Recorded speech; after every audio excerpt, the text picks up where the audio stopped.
কাজ করছে তারেক রহমান, বাংলার বাচ্চা তারেক রহমান। এটা হওয়া উচিত। নতুন এই বাংলাদেশে একটি অন্যায়কারীকে, একটি মানব পাচারকারীকে, একটি টাকা আত্মসাৎকারীকে ক্ষমা করা হবে না। এই ব্যাপারটা ভাই আমার মনে হয় বাংলাদেশের যত দল আছে, রাজনৈতিক দল, জামাত বলেন, এনসিপি বলেন, যত দল সবাই খুশি হবে। কারণ তারেক রহমান সাহেব যেটা করতে পারবে এটা আমরা বিশ্বাস করতে পারতেছি না। হ্যাঁ ভাই, বিশ্বাস হইতেছিল না। এটা একটা বড় ব্যাপার, এবং এই বড় ব্যাপার যখন ঘটলো তখন বলা যেতেই পারে জামাতকে রাজাকার বলেন, আমার দুঃখ নাই, তারা পাকিস্তানের পক্ষে ছিল, বাংলাদেশ চাইনি। কিন্তু আমার দুঃখ এক জায়গায়, আপনারা আবার আপনাদের সুবিধা মতো সময় জামাতের সাথে এক টেবিলে বসে আলোচনা করিয়া জামাতের সাথে ইফতার করেন রমজান মাসে, জামাতের সাথে খানা খান, জামাতের পিছনে নামাজ পড়েন, আবার ভাগে না বললে জামাতকে রাজাকার করিয়া গালি দেন। আপনাদের চরিত্র জামাতের চাইতে খারাপ। সেলুট জানাই বাংলাদেশের প্রধানমন্ত্রী তারেক রহমানকে। হরা মনে করেছিল কি ডক্টর মোহাম্মদ ইউনূস চলে গেছে, তারেক রহমানকে বাঙ্গায় খাইতে পারবো। বেগম খালেদা জিয়ার সন্তান, তাকে বাঙ্গায় খাওয়া দাদাবাবুর এত সহজ না। অবশ্যই থলের বিড়াল বেরিয়ে এসছে, আপনাদেরকে জানাচ্ছি, আপনারা শুনলে অবাক হবেন, শেষ পর্যন্ত শুনবেন। আগামী 48 ঘন্টার মধ্যে এক ঐতিহাসিক চমক নিয়ে হাজির হবে বাংলাদেশের রাজনীতিতে। পুরো জাতি তাকিয়ে তাকিয়ে দেখবে এবং এটা নিয়ে তোলপাড় সৃষ্টি হবে। এক নতুন দিগন্তের শুভ সূচনা করবে আমিরে জামাত। আলহামদুলিল্লাহ, ভারতীয় দালাল আওয়ামী লীগের 5 কুত্তা এবং তেলবাজ সুপ্পকে অপসারণ করা হইতেছে রাষ্ট্রপতির পদ থেকে। আলহামদুলিল্লাহ, এইরকম মানুষ রাষ্ট্রপতির পদে থাকতে পারে না। আসসালামু আলাইকুম রহমতুল্লাহ। সবাই কেমন আছেন? আশা করি সবাই অনেক অনেক ভালো এবং সুস্থ আছেন। সবাইকে স্বাগতম জানাচ্ছি আমাদের আরেক নতুন ভিডিওতে। প্রতিদিনের মতো আমি আপনাদের রিয়াদ ফারুকী আবারও চলে আসলাম নতুন একটা ভিডিও নিয়ে। দর্শক, আজকের ভিডিও টাইটেল এবং থাম্বনেল থেকে ইতিমধ্যে বুঝতে পেরেছেন আজকে কি বিষয় নিয়ে কথা বলবো। দেশে যে নতুন রাজনৈতিক চলমান পরিস্থিতি চলতেছে, আপনারা জানেন ইতিমধ্যে বিএনপি সরকার ক্ষমতায়। বিএনপি সরকারকে নিয়ে, অর্থাৎ বিএনপি সরকার এবং বিরোধী দলীয় জামাত এনসিপি অর্থাৎ 11 দলীয় জোটের মধ্যে হচ্ছে নানান তর্ক বিতর্ক, আলোচনা সমালোচনা, এবং আপনারা জানেন ইতিমধ্যে সংসদে সহ বিভিন্ন জায়গায় এক প্রকার তোলপাড় উত্তপ্ত সারা দেশ। এর পাশাপাশি দেশে যে রাজনৈতিক অর্থাৎ দেশে যে চলমান অস্থিরতা, দেশে যে চলমান পরিস্থিতি চলতেছে, তার ধারাবাহিকতা আমরা সবসময় চেষ্টা করি আপনার মধ্যে বেশ কিছু গুরুত্বপূর্ণ তথ্য তুলে ধরার, যে তথ্যগুলোর মাধ্যমে অনেক অনেক গুরুত্বপূর্ণ তথ্য জানতে পারবেন যে ভিডিও ফুটেজগুলোর মাধ্যমে। তার ধারাবাহিকতা আপনারা ইতিমধ্যে ভিডিওর শুরুতে কিছু অংশ বিশেষ দেখেছেন, অংশ বিশেষগুলো দেখে বুঝতে পারছেন আজকের ভিডিওটা কতটা গুরুত্বপূর্ণ হতে চলেছে। আমরা আর বেশি কথা না বলে মূল আলোচনা চলে যাচ্ছি। তার আগে আপনাকে অনুরোধ করবো, যারা আমাদের চ্যানেলটিতে একমত চ্যানেল সাবস্ক্রাইব করে সাথে করে যারা সাবস্ক্রাইব করেন তাদের অসংখ্য ধন্যবাদ। যারা সাবস্ক্রাইব করেনি তাদের দেশে একটি কথাগুলো দেখতে থাকুন, দেখতে দেখতে ভালো লাগবে, ভালো হয়ে যাবে ইনশাল্লাহ।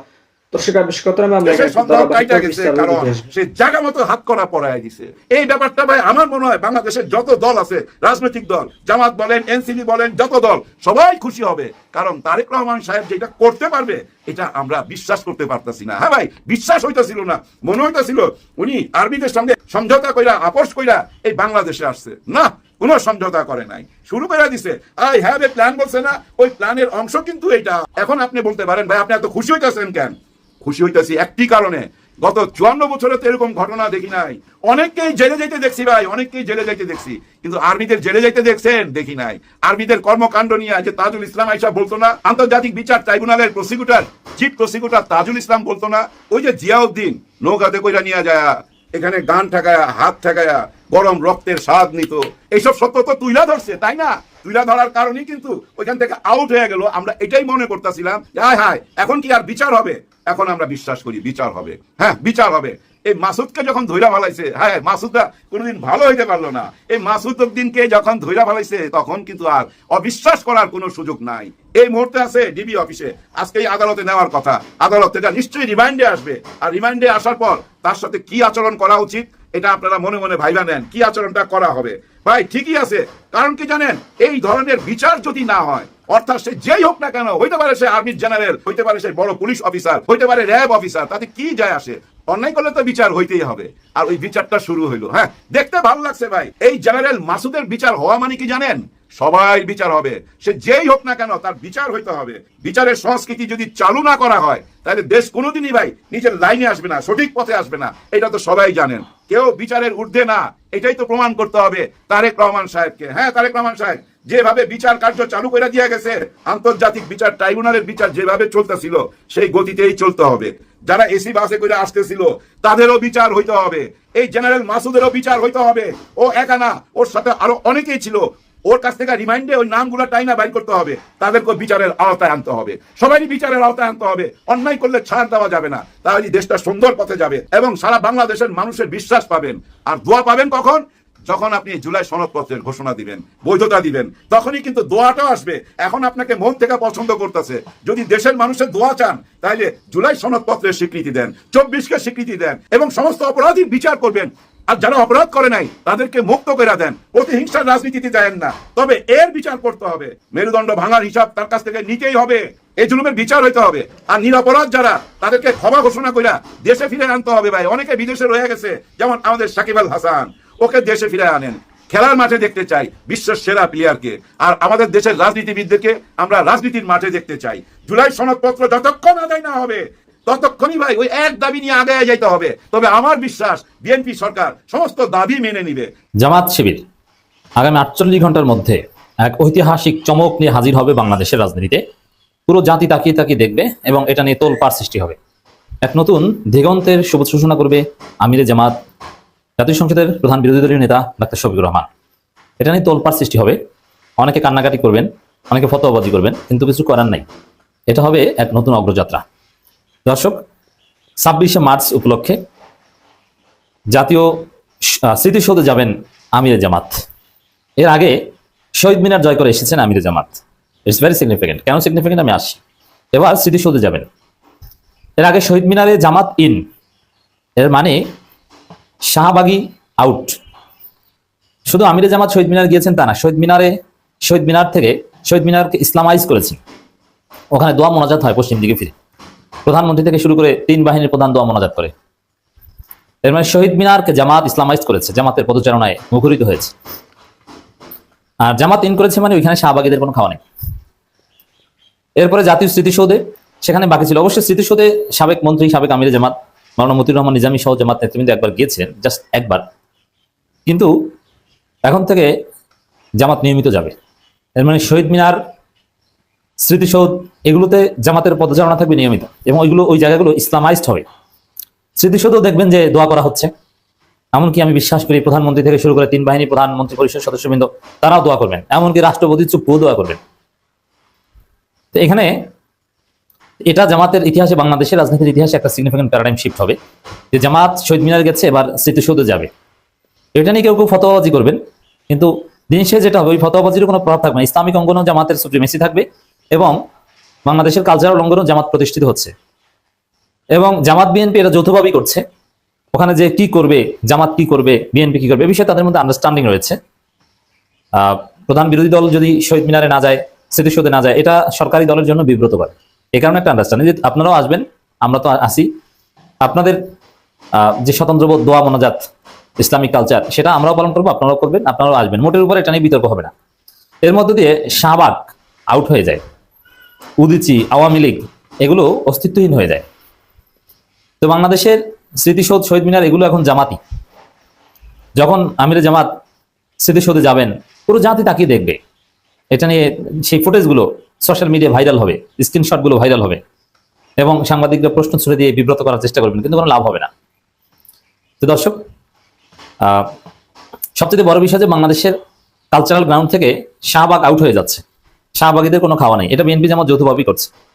নিজের লোক যে বেইমান হয় এর বড় প্রমাণ হলো এই মাসুদউদ্দিন আর হলো মঈনুদ্দিনকে 13 জনকে ঢিঙ্গের আইনা খালেদা ম্যাডাম তখন সেনা প্রধান বানাইছে, তার প্রতিদান সেটা দিয়ে গেছে। অনেকেই বলে যে এটা ওদের একটা প্ল্যান ছিল -2, আসলে তো -2 ছিল না, আসলে ছিল -1 বা -2 শুরু করছিল, পরে এটা -1 হয়ে গেছে, মানে বিএনপিকে মাইনাস করা হয়েছে। সেই মাসুদউদ্দিন অ্যারেস্ট হয়েছে, খবর সবাই জানেন। ওনার সম্পর্কে নতুন করে কিছু বলার নাই, উনি তো রয়ে গেছেন দেশে।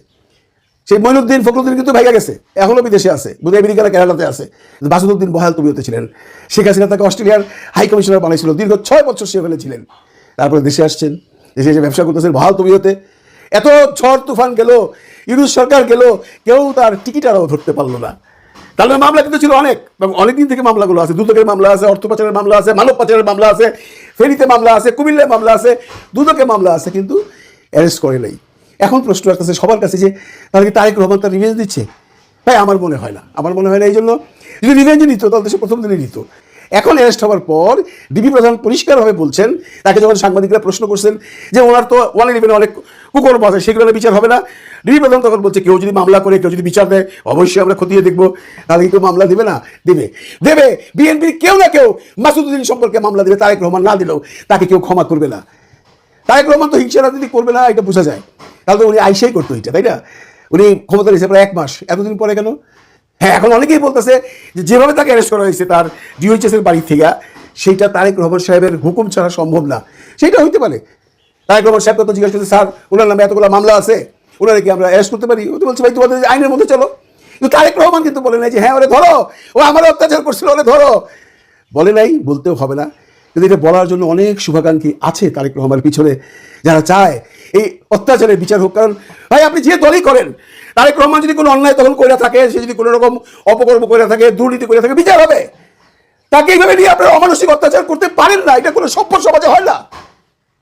কিরকমভাবে অত্যাচার করছে সবাই দেখছেন টুকটাক, আপনারা দেখছেন ছবিতে না, যার উপর দিয়ে গেছে তার কথা চিন্তা করেন। আমি এই জন্যই ভাবি মাঝে মধ্যে যে আপনার ক্রিয়াকর্মের ফল আল্লাহ তাআলা আপনাকে এই দুনিয়াতেই দিয়ে যাবে। যে তারেক রহমান যখন হুইল চেয়ারে বসে লন্ডনে যায়, জীবনেও ভাবে নাই উনি আবার এই দেশের প্রধানমন্ত্রী হয়ে ফেরত আসবেন। বা যে মাসুদউদ্দিন চৌধুরী অস্ট্রেলিয়ার মধ্যে হাই কমিশনার ছিল, কোটি কোটি টাকার মালিক, এত কিছু করছে, তার অবস্থাটা দেখছেন আজকে কিভাবে নিয়ে গেছে তারা। কি লাভ এই শক্তি দেখায়া? কি লাভ এই ক্ষমতা দেখায়া? সব ক্ষমতা তো ধূলিসাৎ হয়ে গেছে। মাসুদ সাহেব, আপনি যে কত অত্যাচার করছেন মানুষের কাছে, সমস্ত মানুষের হাহাকার আজকে আপনার উপরে আছে। এই জন্য আল্লাহর হুকুম থেকে এসে আজকে আপনি একটা সামান্য মানব পাচারের মামলায় অ্যারেস্ট হয়েছেন। ভাইবেন না, বা অন্যরা কেউ এইটা ভাইবেন না যে মামলা হয়েছে মানব পাচার, বের হয়ে যাব, এরপরেও মামলা হবে। মামলা করার মানুষ আছে। মাসুদউদ্দিন সম্বন্ধে যদি মামলা করতে হয়, বাংলাদেশে 5000 মামলা দেওয়া যাবে। কেউ দেয় নেই এতদিন। তারেক রহমান সাহেবের আনুকূল্যে হোক, উপদেশে হোক, আদেশে হোক, অনেকের সাহস বেড়ে গেছে। Hats off Tarique Rahman. কারণ মামলা যখন হয়েছে একবার, পেছনে আরো মামলা জুটবে। কিন্তু অনেকেই আবার এখন তারেক রহমানের গুণকীর্তন গাইতেছেন। এই যে লাস্ট আমাদের উপদেষ্টা পরিষদ যারা ছিল, ফারুকি তো স্ট্যাটাসের উপরে স্ট্যাটাস, স্ট্যাটাসের উপরে স্ট্যাটাস, বিরাট কাজ করছে তারেক রহমান, বাঘের বাচ্চা তারেক রহমান। এটা হওয়া উচিত। ওই যে শফিকুল ইসলাম, ডাস্টবিন শফিক সাহেব তো বলেই ফেলাইছে, এখনো তো এত অত্যাচার হয়েছে, এতদিন কোনো কথা বলেন নাই কেন? আপনারা তো সরকারে ছিলেন, হ্যাঁ, বলেন নাই? আর আপনাদের বলে রাখি, এই যে শুরু হলো না, বিচার কিন্তু সবারই হবে। যদি যদি আপনারা এই 24-এর আন্দোলনের পরে উপদেষ্টা হইয়া কোনো রকম অন্যায় অত্যাচার কইরা থাকেন, টাকা পয়সা বাইরা থাকেন, ভাইগা যান, ভাইগা যান, আপনাদেরও ধরা হবে। বাংলাদেশে, নতুন এই বাংলাদেশে একটি অন্যায়কারীকে, একটি মানব পাচারকারীকে, একটি টাকা আত্মসাৎকারীকে ক্ষমা করা হবে না। এই সরকার করবে না। তার প্রমাণ মাসুদউদ্দিন চৌধুরী। অনেকে এই প্রশ্ন তুলতেছেন, আচ্ছা এই 111-এর পরে আপনার মাইনুদ্দিন, ফখরুদ্দিন পালাইয়া গেল, মাসুদউদ্দিন কেন পালাইলো না? উনার ভেতরে কনফিডেন্স ছিল। উনি ভেবেছেন উনার পিছনে একটা মহাশক্তি আছে আর্মির, তারা থাকাতে তাকে তারেক রহমানের এই সরকার অ্যারেস্ট করতে পারবে না। আমি এই সরকারের কথা এই জন্য বলছি যে আপনারা জানেন ইউনূস সরকারের সময় তার সম্পর্কে কোনো আলোচনাই হয় নাই, বা ইউনূস স্যার এটা নিয়ে কোনো রকম আলোচনায় যাইতে চায় নাই। ওইখান থেকে যখন সে পার হয়ে আসছে, তখন এইটা ভাবছে তারেক রহমান আমাকে কিছু করবে না। কিন্তু উনি ভুলে গেছেন যে উনার কথাই, উনার অর্ডারেই তারেক রহমানের উপর অত্যাচারগুলো হয়েছিল। উনি যে কুশীলব ছিলেন এটা বাংলাদেশের শিশুরা পর্যন্ত জানে। মঈনুদ্দিন, ফখরুদ্দিন, মাসুদউদ্দিন, এই 3 উদ্দিনের মধ্যে এই মাসুদউদ্দিন ছিল সবচেয়ে শক্তিশালী। সব কিছু সে চালাইতো। বাংলাদেশের তৎকালীন সময় বাচ্চারা মাসুদউদ্দিনের নাম শুনতো।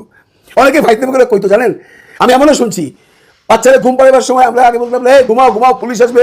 ওই সময় বলতো এই ঘুমাও, নইলে মাসুদউদ্দিন আসবে। এমন গল্পও কিন্তু বাংলাদেশে আছে। এই মাসুদউদ্দিন অ্যারেস্ট হয়েছে। আপনারা যারা খুশি হয়েছেন, এই গত সরকারের আমলে যারা উপদেষ্টা ছিলেন, যারা বড় বড় স্ট্যাটাস দিয়া বিএনপির কাছে আসতে চাচ্ছেন, অন্যায় যদি আপনি করে থাকেন, সেটা আসিফ নজরুল হোক, এই শফিকুল ইসলাম হোক, বা মুস্তফা সরোয়ার ফারুকি হোক, আপনাদেরকেও ছাড় দেওয়া হবে না, ছাড় দেবে না, ছাড় দেওয়া উচিত নয়। আর যদি কোনো কিছু করে না থাকেন, ওয়েলকাম, মাথায় তুলে রাখবে। আপনাদের সম্পর্কে ইলিগেশনস আসতেছে, নিশ্চয়ই তার পরীক্ষা নিরীক্ষা হবে, তারপর আপনাদের উপরেও হাত দেওয়া হবে যদি কিছু করে থাকেন। কাজেই এত লাফায়েন না, অন্যের দুঃখ দিয়ে এত লাফায়েন না। ওই দুঃখ রাত পোহাইলে আপনার বাড়িতেও আসতে পারে, আর রাত্রে পোহাইলে না, গভীর রাত্রে আসতে পারে। মাসুদউদ্দিনরা দেখলেন না, পরশু রাত্রেবেলায় গভীর রাতে অ্যারেস্ট করছে। মানুষ যখন ঈদের আনন্দ উপভোগ করতেছে, ঈদের প্রায় শেষের দিকে আনন্দ উপভোগ করতেছে, তখন গভীর রাতে, আরে আমি খালি ভাবি কি ক্ষমতাধর মানুষটা ছিল, হ্যাঁ, তার কি অবস্থা, তার কি অবস্থা। এটাই বলে আল্লাহর মায়ের দুনিয়ার বাইর। কাজে একটা কথা মনে রেখেন, আপনি যা করবেন তার শাস্তি এই দুনিয়াতেই পাওয়া যাবেন, বাকিটা তো আল্লাহ তাআলা উপরে নিয়ে দিবে। এই দুনিয়াতেই আপনার শাস্তি রেডি আছে, আজ অথবা কাল। অন্যায় করবার আগে একটু ভাববেন।